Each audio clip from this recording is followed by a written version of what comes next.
it is windier than the band Chicago performing in a wind tunnel in Chicago. All right.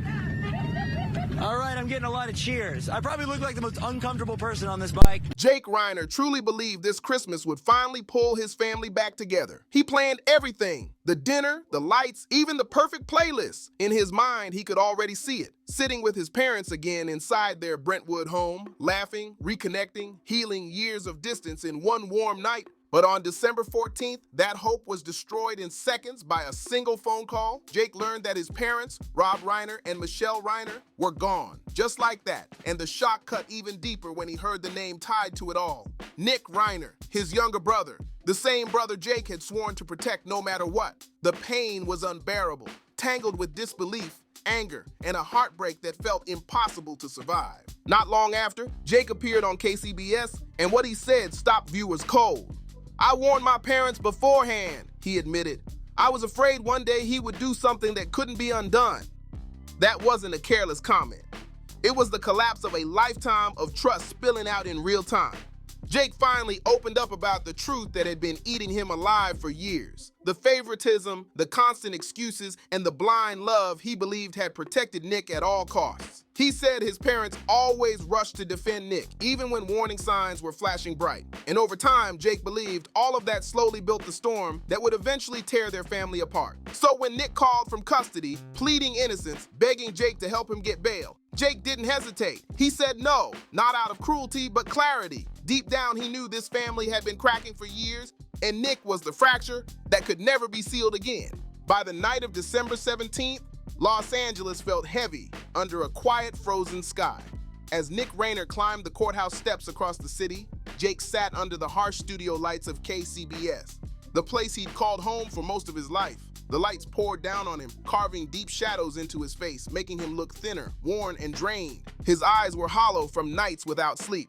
The dark suit clung to his tall, slightly hunched frame like a man used to carrying weight he could never put down. Gone was the sharp, polished look of a confident reporter. What sat there now was a man exhausted by loss, by grief, by years of silence finally breaking. Jake sat upright, but his body was tense, every muscle pulled tight. His hands were locked together on the desk, knuckles white as stone from gripping too hard.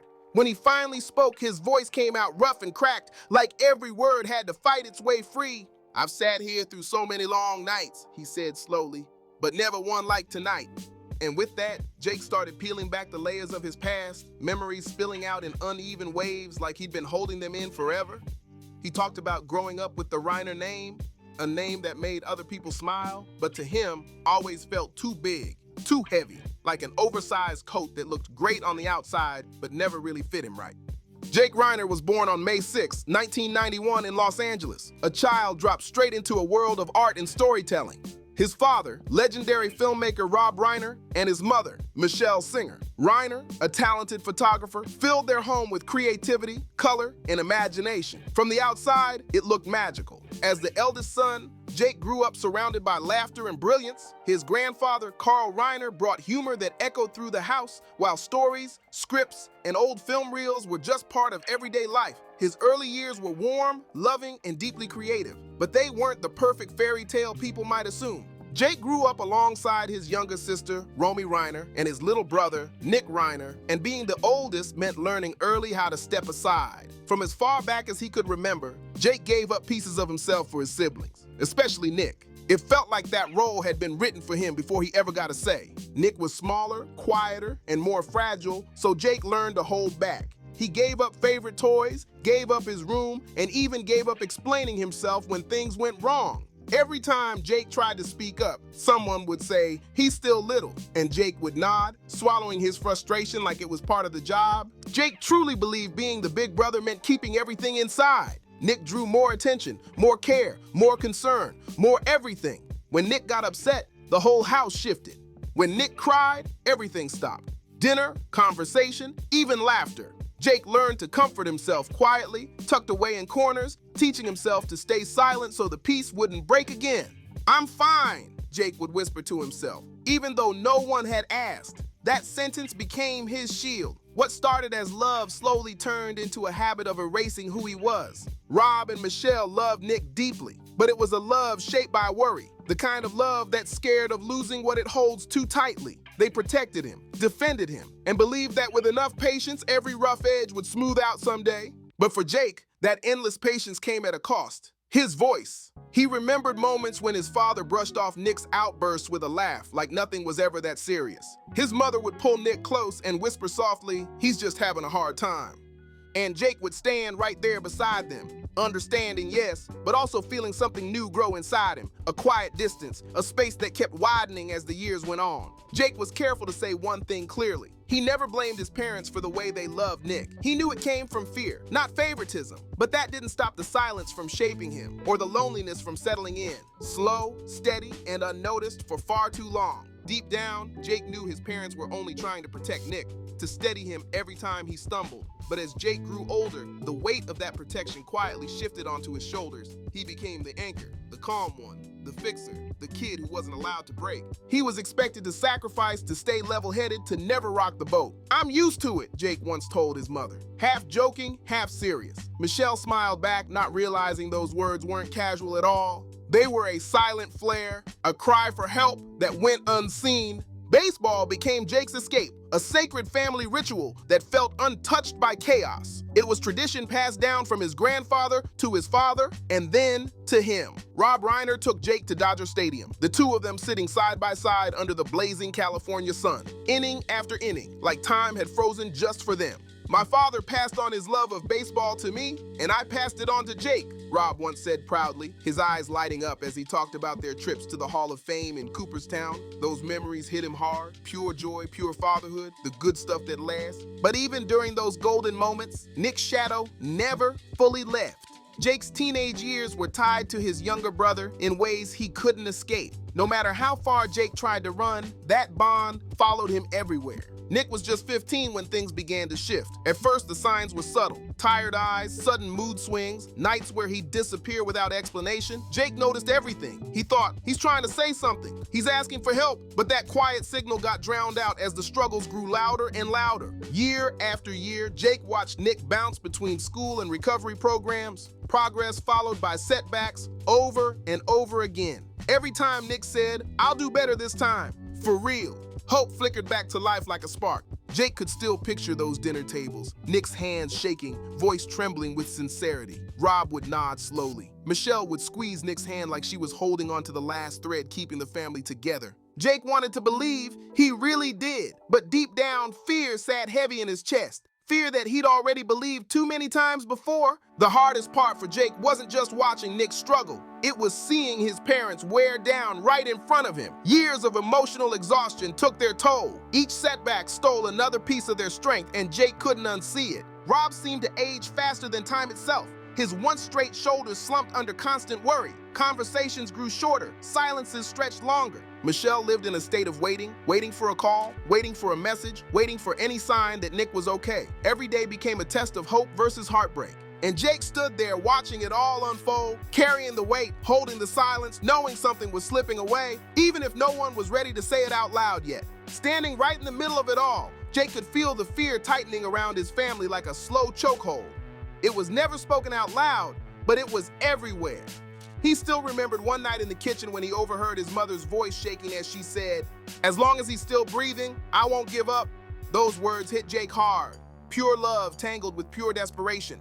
There were nights when Nick came home completely out of control, and Jake watched his father move without thinking, stepping between his sons, instinctively becoming a human shield. Doors closed, voices dropped. Michelle cried softly in the background, careful not to let Nick see her break. That was the moment Jake realized the truth. They weren't living like a family anymore. They were surviving, just making it through each day, each hour. "We have to save him," Rob once said firmly. Jake didn't answer. Deep down, one terrifying question echoed in his mind. Who's going to save the people trying to save him? During those years, Jake learned how to disappear emotionally. He stayed quiet, observant, absorbing everything without saying much. Silence became his armor. That's when the idea of leaving home started creeping into his thoughts. Not because he wanted to run, but because he needed to breathe again. Fame didn't excite him. It scared him. Living in the public eye, smiling for cameras while hiding his family's chaos, felt unbearable. Jake once stood backstage watching bright lights shine on others and asked himself quietly, what if this path isn't mine?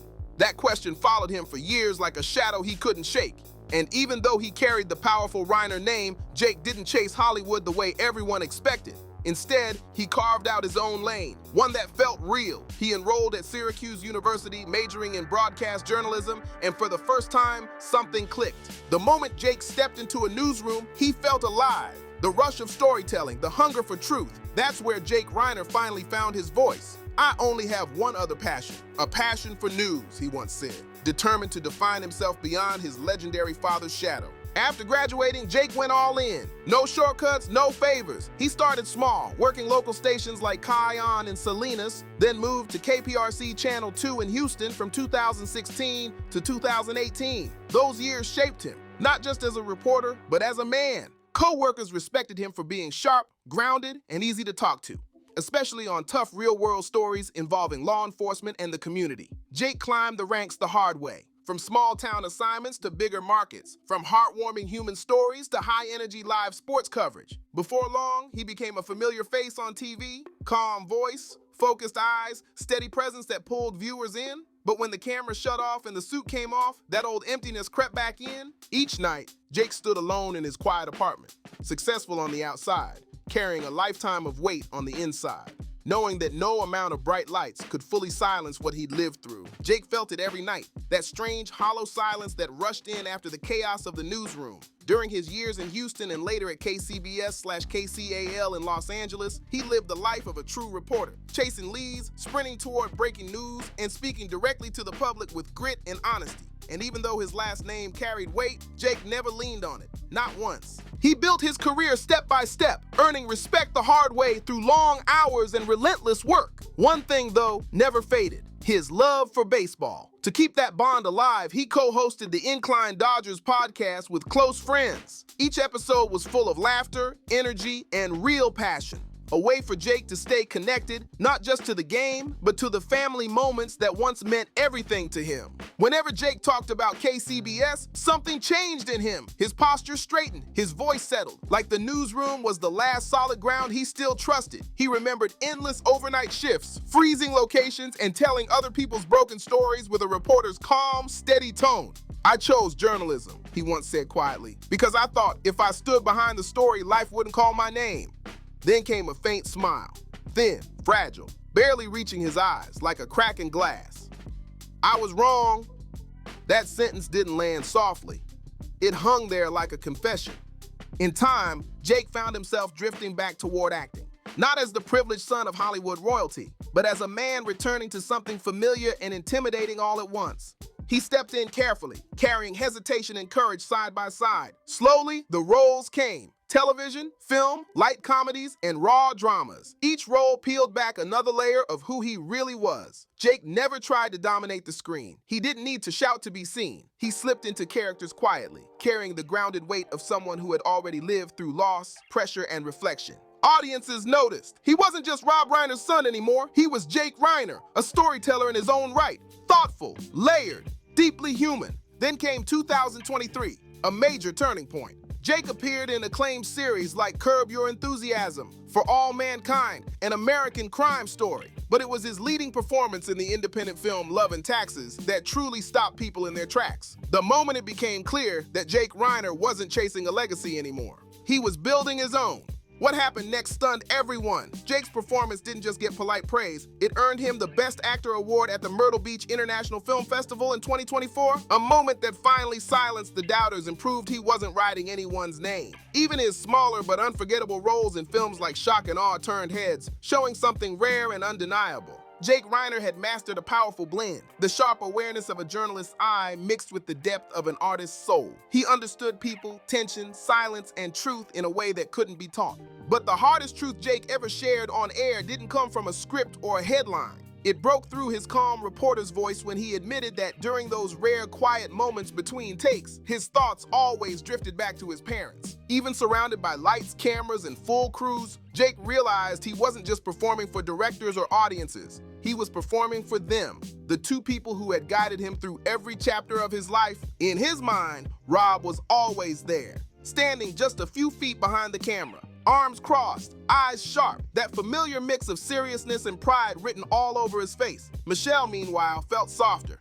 almost invisible but always present, watching the way she always had, like she was still capturing every moment through an unseen lens. Jake remembered those late-night calls home after shoots, trying to sound calm while his heart raced with excitement. He'd talk about a new role, about landing his first independent film out of thousands of hopefuls. "I did it," he'd say, half joking, but filled with pride. On the other end of the line came that familiar Reiner pause, a silence Jake had known since childhood. Then Rob's steady voice would break through. "I knew you would." Michelle would laugh softly, her voice trembling with warmth as she added, "I always knew you'd find your place."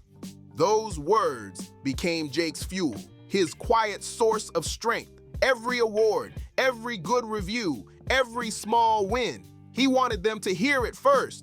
Jake would send behind-the-scenes photos, links to new articles, even short video clips recorded on his phone, tiny pieces of his journey he wished more than anything they could still see and celebrate with him. And Michelle always replied, long, heartfelt messages, every line filled with warmth, encouragement, and love that wrapped around Jake like a shield. Rob, on the other hand, kept his messages short and sharp, never wasting a word. No long speeches, no emojis, no fluff. But Jake understood his father better than anyone. Rob's silence wasn't cold, it was full of pride that didn't need decoration. "You are on the right path," Rob once texted him. Just that, one sentence. Jake reread it more times than he'd ever admit. It became his anchor, proof that he was finally doing something that made his parents proud. As the holidays crept closer, Jake held onto one powerful dream. This Christmas would be different. After years of distance, nonstop work, and quiet phone calls, he was finally going home. He pictured it so clearly, sitting again in that old living room surrounded by memories. In his mind, his achievements sat there like late Christmas gifts waiting to be unwrapped. He imagined Rob's slow, approving nod, Michelle's hand gripping his tightly as she said, "Our son," in that soft, trembling voice. Just thinking about it filled Jake's chest with warmth and hope. He replayed that moment over and over, planning everything carefully, which flight to take, which gifts to bring, even what he'd say the second he walked through the door. "I'm home." Jake truly believed that moment would fix everything, that all the distance, all the misunderstandings would finally fade away. He was ready to stand before his parents, not as the confused kid still searching for his place, but as a man who had earned his way step by step through pure hard work. Then everything shattered in an instant. On December 14th, while Jake was on set in New York, wrapping up his latest film project, the call came in. It didn't ease in. It hit like ice water to the chest, fast, cold, merciless. Jake stood frozen, barely able to breathe as his entire world collapsed before he could even understand what was happening. The words didn't feel real. His parents were gone. The two people who had anchored his entire life were found inside the Brentwood home, the place where every childhood memory lived. The details were unbearable. This wasn't just loss. It was the kind of tragedy that warps reality, making nothing make sense anymore. And before Jake could even catch his breath, another blow landed even harder. The person accused was Nick, his own younger brother. For a moment, Jake couldn't move, couldn't think. It felt like the floor disappeared beneath him, like falling in slow motion through endless silence. Christmas, the day he dreamed would reunite his family, instantly turned into a frozen void. Two empty seats at a table that would never be filled again. The pain grew heavier by the second. No words could contain it. It came in waves, crashing over him again and again, leaving nothing untouched. Jake flew back to Los Angeles the very next morning. When he finally saw his sister Romy, neither of them spoke. They just held on to each other, crying with everything they had left. There weren't even words left, just that unbearable truth hanging between them like a weight you can't set down. Later, Jake and Romy would only say, "The pain we're living through right now is beyond anything we can describe." And that silence spoke louder than anything else. In that moment, Jake felt completely alone, standing in a city that once glittered with promise, but now felt swallowed by darkness. Hollywood's lights meant nothing anymore. The place he once loved felt cold, hollow, stripped of meaning as the days crawled by. And then the grief began to change. Jake's heartbreak twisted into something sharper. Anger, not sudden but slow burning, fierce and raw. It rose from the ashes of loss like a fire that refused to die out. He started speaking publicly, telling truths that shattered the illusion of a perfect family and left everyone listening shaken to the core. "I warned them. God, I warned my parents," Jake said, his voice breaking between fury and heartbreak. He explained that he had warned them 3 months earlier, when Nick decided to move back into the Brentwood home. Every word came heavy with guilt and pain. That warning wasn't frustrations, it was fear. Real fear. The kind that keeps you awake at night, sensing something terrible inching closer. "I don't feel safe," Jake told them back then, his tone so serious that even he noticed his own hands trembling. He remembered the moment clearly, the call that Nick, his younger brother who had been struggling for years, bouncing between unstable living situations and recovery programs, wanted to come home. The second Jake heard, panic hit him hard. His instinct screamed that something wasn't right. He grabbed the phone immediately, calling his parents with pure desperation in his voice. "Don't let him come back," he pleaded. "Nick's not well. He's still unstable. Please be careful. Don't let him stay too close. I'm scared something might happen that can't be taken back." Those words came straight from his heart. Not anger, not resentment, but deep worry. When Jake later recalled that moment, his jaw tightened, every muscle in his face strained by regret. You could hear the exhaustion in his voice. Not the tone of someone blaming, but of someone who had tried everything and run out of ways to protect the people he loved. Jake said he begged them to be cautious, to set boundaries, to limit Nick's stay if possible. "Please," he told them softly, "if not for me, then for yourselves." That wasn't the voice of a bitter brother. It was the desperate plea of a son terrified for his parents' safety, trying to stop something he couldn't fully name but felt coming like a storm. But Jake was powerless, and his parents, just as they always had since his childhood, chose love over fear, forgiveness over caution. Their hearts stayed wide open when it came to Nick. They truly believed that if they loved him enough, it would save him. That if they gave him a roof, another chance, and a little hope, he would finally find his way back. And that belief, born from love, would soon collide with a reality no one was ready to face. Jake remembered that conversation like it was burned into his mind. His father's calm, steady voice came through the phone, trying to ground him.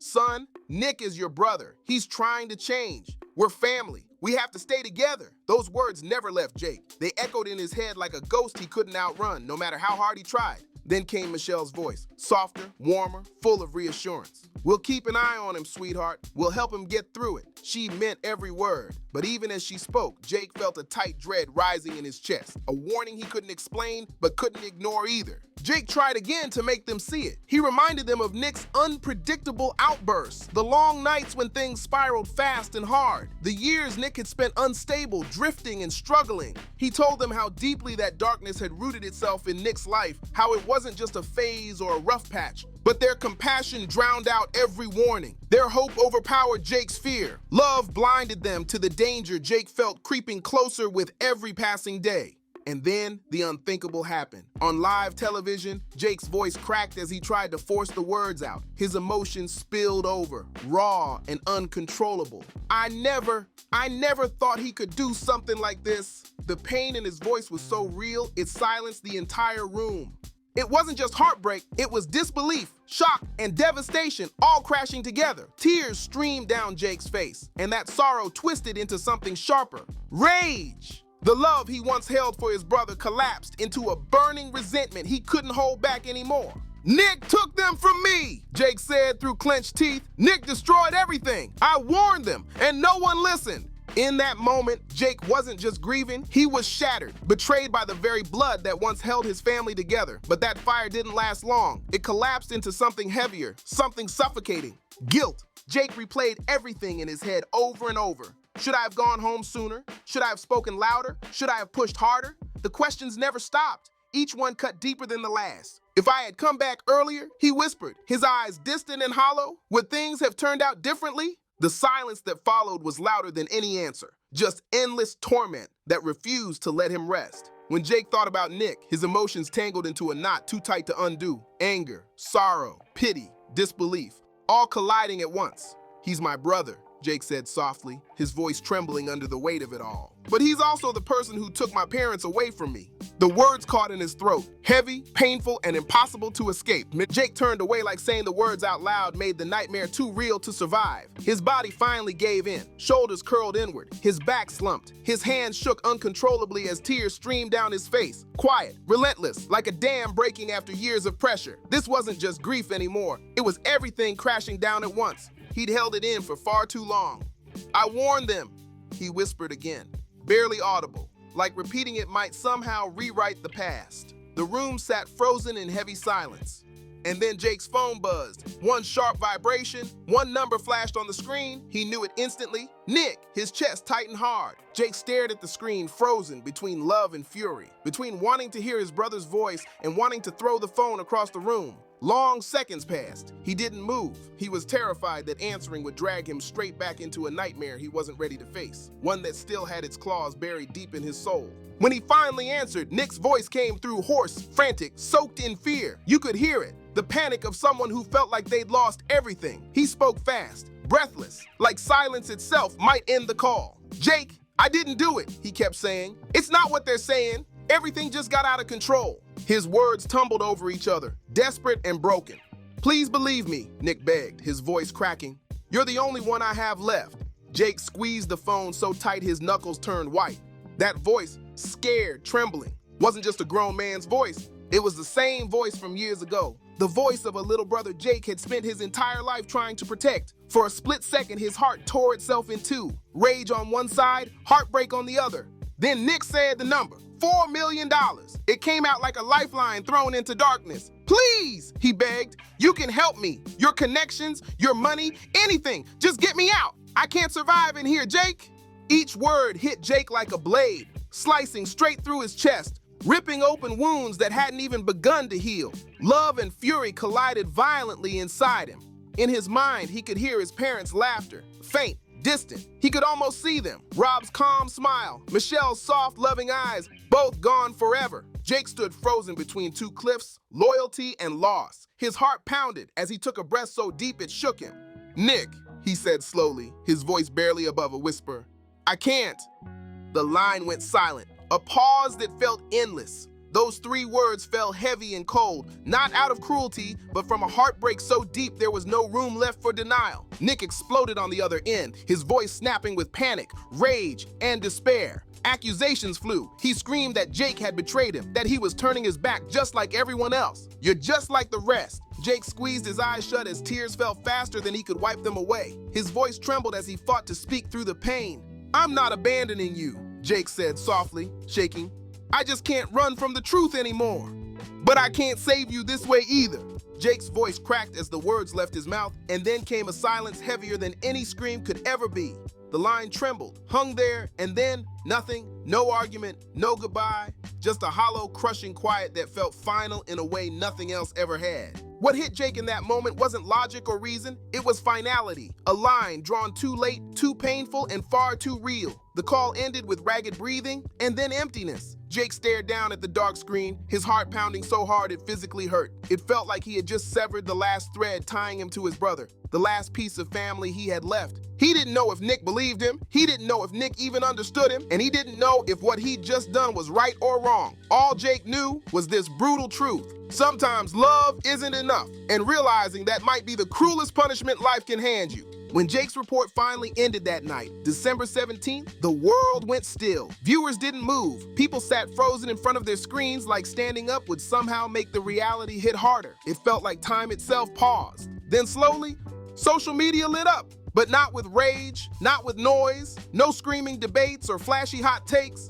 Instead, the internet filled with quiet heartbreak. Simple, raw messages like, "I couldn't breathe after watching this," and "I've never seen something this painful on live TV." In that moment, Jake wasn't a reporter anymore. He wasn't a TV personality or the son of a famous director. He was just a broken son, standing in front of millions, showing the world what real loss looks like. And people felt it deep. Viewers admitted they cried watching, even people who had never met the Reiner family. Some said it felt too intimate, like witnessing something fragile and private they weren't supposed to see. A few confessed they turned off their TVs halfway through, only to turn them back on minutes later because they couldn't look away. This wasn't news anymore. This was pain, raw, exposed, and unfiltered.